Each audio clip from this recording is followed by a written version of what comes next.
I'm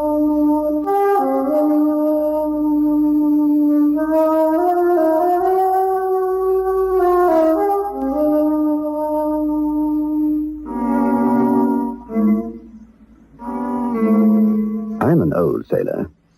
I cross the Atlantic pretty often. I have my favorite ships, you see, and I have a habit of waiting for certain vessels I favor. It may be prejudice, but I was only cheated out of a good passage once in my life. I remember it very well. It was one June, and the Kamchatka was a ship I always loved to travel on. I say was, because she emphatically no longer is. She's uncommonly clean in a run aft.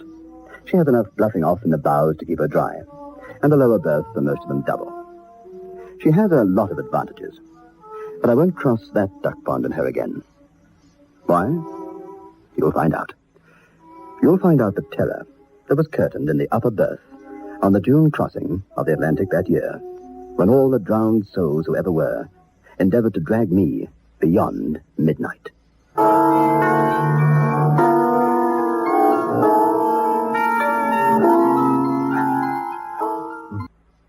Beyond Midnight by Michael McCabe.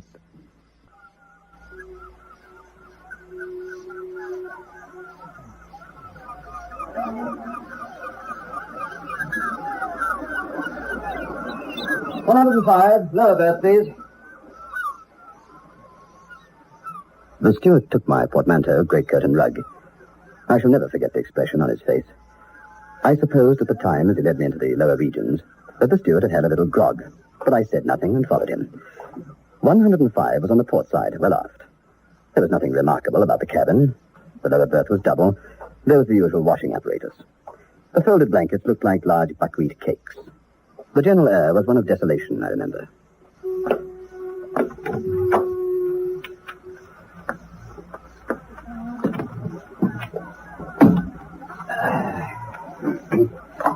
I'll try and make you as comfortable as I can, sir.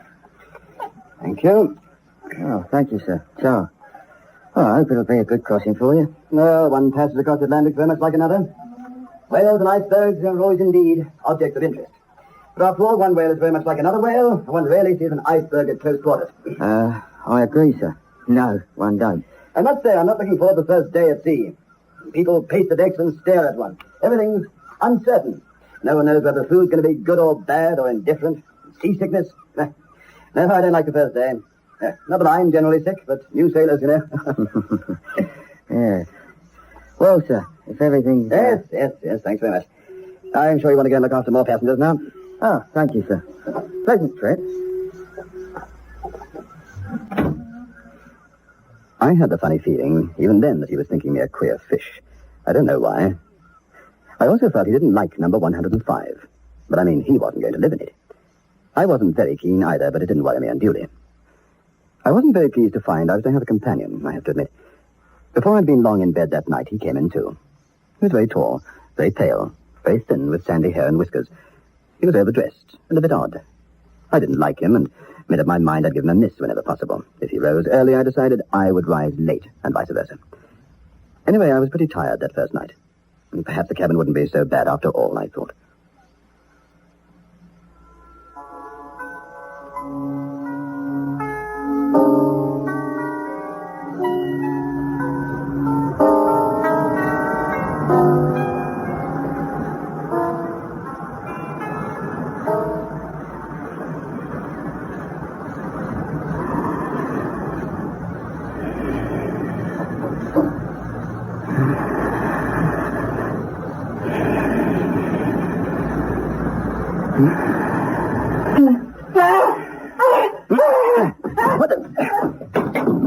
What the devil?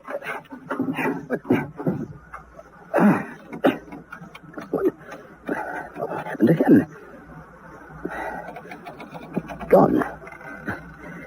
Nightmares?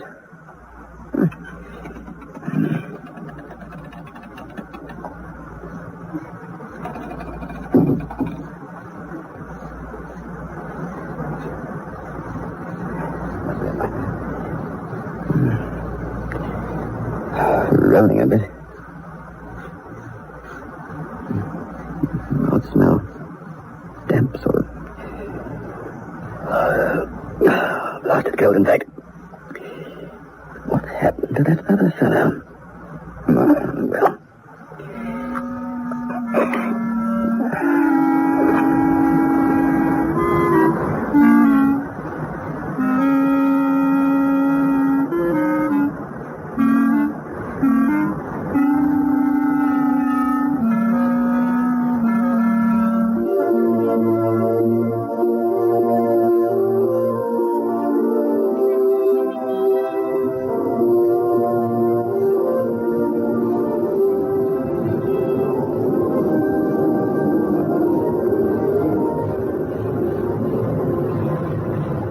Fine morning.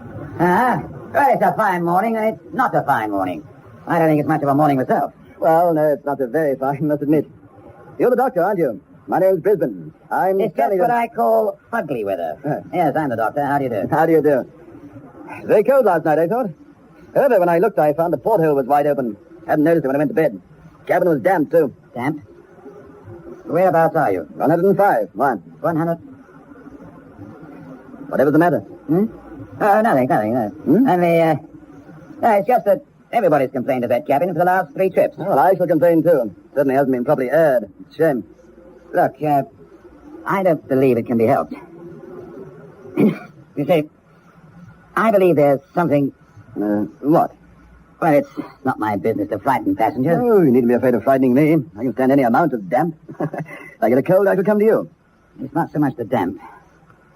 However, I just say you'll get along very well. You have a roommate? The deuce of a fellow who bolts out during the night and leaves the door open. Doctor, you keep staring at me. Did he come back, this fellow? Yes. I was asleep, but I woke up and heard him moving. And I felt cold and went to sleep again. This morning I found the porthole open. Look here. I don't care much for this ship. I don't care a rep for a reputation. I tell you what I'll do. I have a good-sized cabin up here. I'll share it with you, although I don't know you from Adam. That's very good of you. Really, I think even now the cabin could be aired and cleaned out or something. Why don't you care for the ship? We're not superstitious in our profession, sir. But the sea makes people so. I don't want to prejudice you, and I don't want to frighten you. But if you'll take my advice, you'll move in with me. I'd as soon see you overboard as know that you or any other man was asleep in 105. Good gracious. Why? Just because on the last 3 trips, the people who have slept there actually have gone overboard.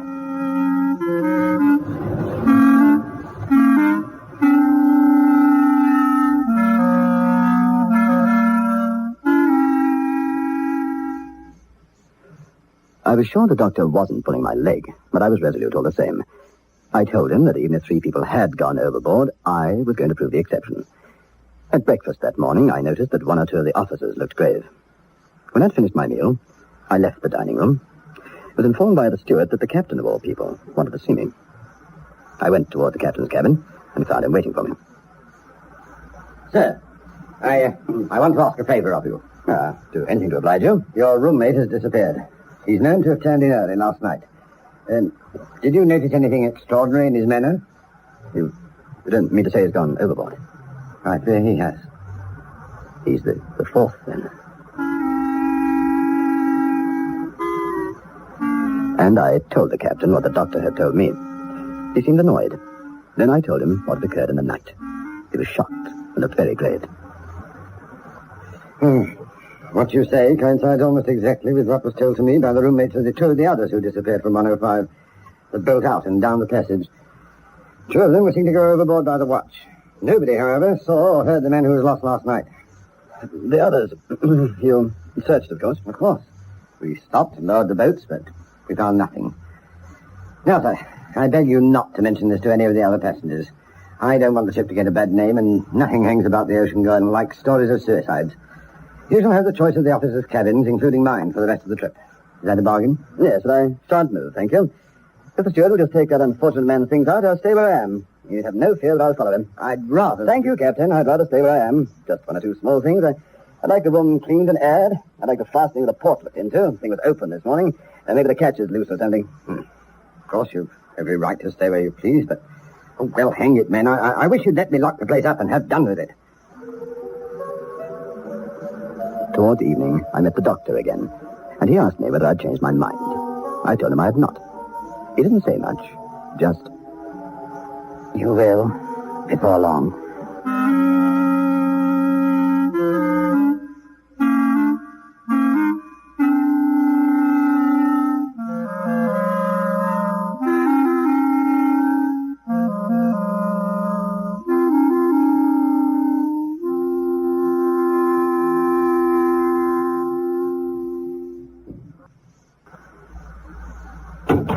Stewart? Yes, sir. What the deuce do you mean, you scoundrel? Leaving the port open every night. That's against the regulations. Do you realize if the ship heeled and water started to come in, 10 men couldn't shut it? I'm going to report you to the captain for endangering the ship. Sir? Well? Sir, if you please, sir. There's nobody on board who can keep that porthole shut. You can try it yourself, sir. I ain't staying on this ship any longer once she docks, sir. And if I was you, sir, I'd just clear out and go and sleep with a surgeon or something. I don't want to sleep with a surgeon. Try that port now, sir. Wait, sir.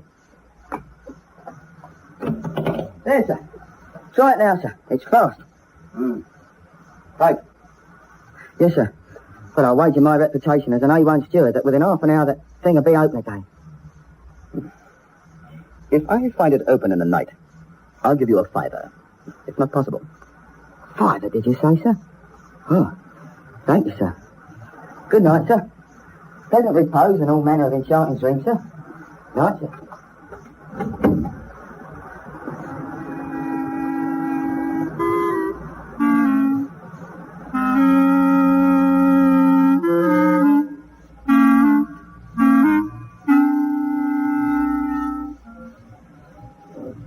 I went to bed and I slept.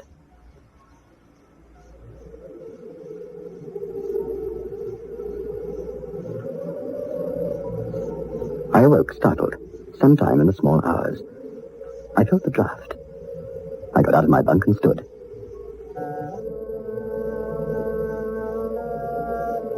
The port was again wide open. It was then I thought I heard someone or something moving behind the closed curtains in the upper berth.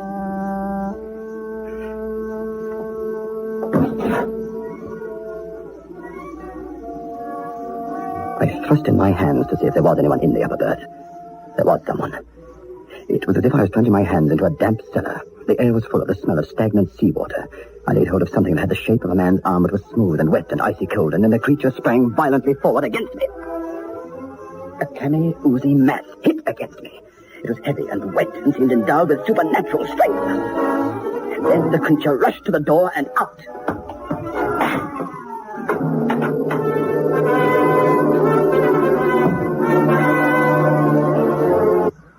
A sort of creeping horror had taken hold of me. But I examined the upper berth once more, by the light of the railway reading light I always carry with me. The bed had been slept in.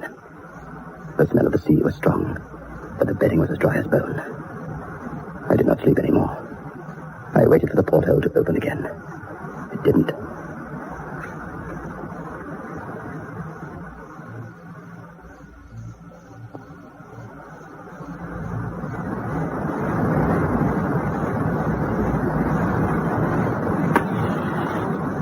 Morning. Doctor, you're quite right. There is something wrong about 105, and that's an understatement. Thought you'd change your mind. Had a bad night, huh? You want to pick me up? Have a capital recipe. No, thank you. But I would like to tell you what happened. Come to my place. The peculiar thing was I couldn't get the blasted port closed. I struggled and actually bent the brass fittings before I finally got it to stay. Bring your bags here. Stay with me. No. You come and take half of my cabin for a night. Help me get to the bottom of this thing. You'll get to the bottom of something else if you try. What? The bottom of the sea. I'm leaving this ship. It's not canny. You won't help me then? Not I. It's my business to cure passengers' ailments, not monkey about with ghosts and things. You really believe it is a ghost? Have you any reasonable explanation of these things to offer? No, you have not. You say you'll find an explanation. But I tell you once, sir, because there isn't one. But my dear sir, can you tell me as a man of science that these things can't be explained? I can tell you, and I do. And even if they could be explained, I would not be concerned with that explanation. I'd made up my mind to spend another night in 105. If the doctor wouldn't join me, I was determined to have the captain. Consequently, I told him the whole story. I said that if no one would spend the night with me, I would ask leave to have the light burning all night and would try it alone. The captain fell for my ploy. Look here. I'll tell you what I'll do. I'll show you what's myself. We'll just see what happens. There may be some fellow skulking on board who steals a passage by frightening the people on this ship. It's just possible that there may be something queer in the carpentering of that berth. Then I suggest, Captain, we take with us the ship's carpenter and make a thorough examination of the whole cabin. Certainly. We will. We did that. We took the cabin bit by bit completely to pieces. We found nothing in the least bit extraordinary. As we were finishing our work, the steward, Robert, looked in. Well, sir, did you find anything, sir? You were right about the porthole, Robert. Here we are. Oh, thank you, sir. But, begging your pardon, sir, I'm a plain man, sir. But it's my belief you'd better turn out your things and let the carpenter here run half a dozen 4-inch screws through the door of this cabin. There's been 4 lives lost out of here to my own remembrance. And that in 4 trips. Better give it up, sir. Better give it up. I'll try it for one more night.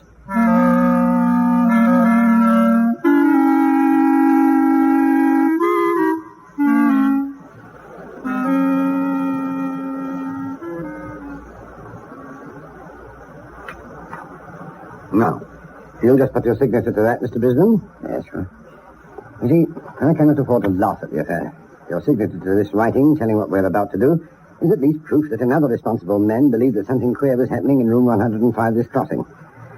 Oh, well, if both of us are all right after this night and we do observe or experience anything uncanny, then you and I together will fill in our experiences and emotions. If nothing happens tonight, we'll try it again tomorrow and the next day. Now, suppose we put your portmanteau before the door. One of us can sit on it. Nothing can get out then. Is the port screwed down? Yes. I like the reading lamp, but you suggest. And now we can see well into the upper berth. And I shall sit before the door. I searched thoroughly. There's nothing in here save ourselves. Nothing at all. It's impossible for any human being to get in. Or for any human being to open the port. All right. If we see anything now, it must be either imagination or something supernatural. First time it happened was in March. The person who slept here in the upper berth turned out to have been a lunatic. He'd taken this passage without the knowledge of his friends.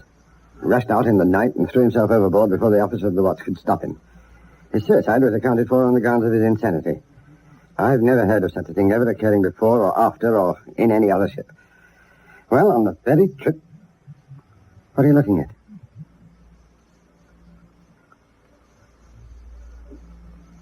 I could not reply. My eyes were riveted upon the porthole.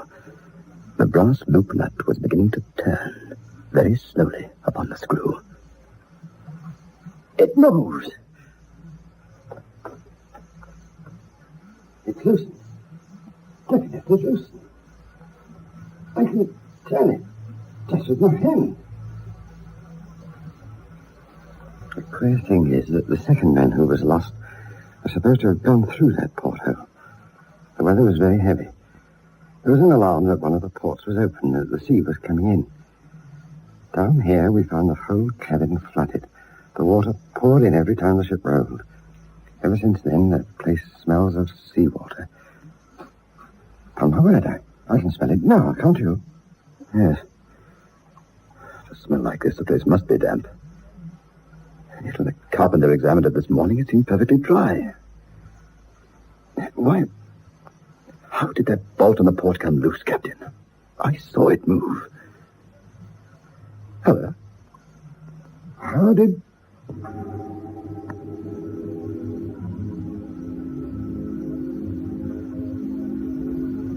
My reading lantern, which had been placed in the upper berth, was extinguished. Most extraordinary. What? The port! It's no good. Wait. Stick. Do they ring?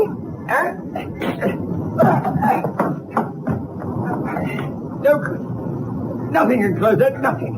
I'm as good. Brisbane, there's something in the upper berth. Hold the door. He won't escape us, whatever it is. No, wait. And I flung myself across that cabin and seized something which lay in the upper berth. It was something ghostly, horrible, beyond words, and it moved in my grip. It was like the body of a man long drowned, and yet it moved and had the strength of 10 men living. Dead white eyes seemed to stare at me out of the dusk. The putrid odor of rank seawater was about it. Shiny hair hung in foul, wet curls over its face. I was wrestling with a dead thing. It wound its corpse's arms around my neck, the living death that was overpowering me.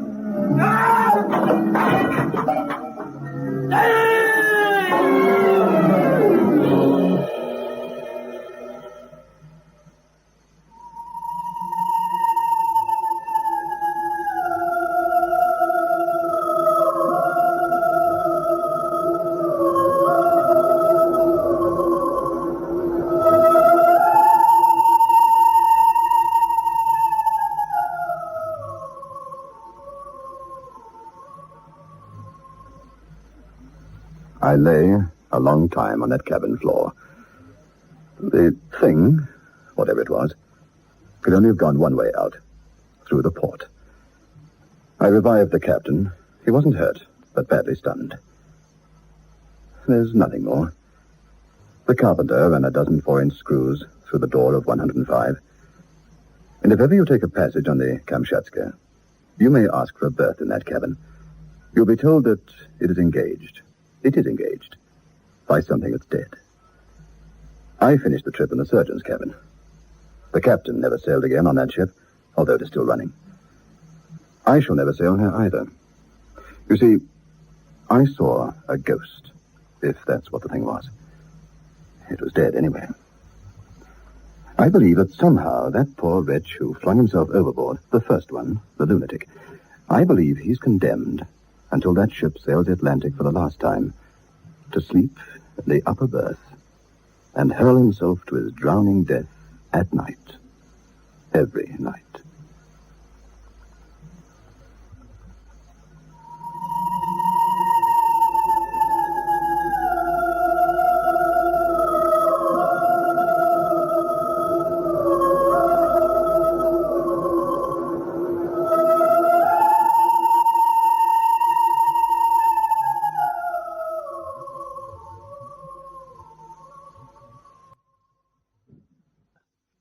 Beyond Midnight is presented every Friday night at 9:30. The program is adapted for broadcasting and produced by Michael McCabe.